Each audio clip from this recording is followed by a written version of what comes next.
In the unfortunate event of a car breakdown that leaves you stranded, it's very useful to have a kit of tools and supplies, which you should keep in your car at all times. An emergency kit can mean the difference between being stranded waiting for help and being able to get right back on the road. Here is a list of important supplies to always keep in your car.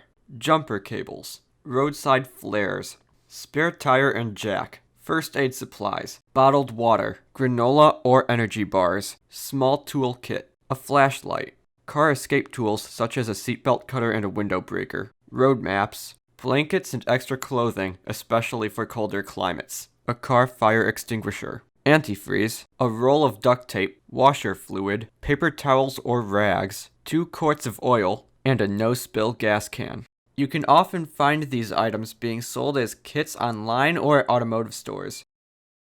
If you find yourself stuck on the side of the road and can't receive immediate help, a kit containing these items will prove very useful.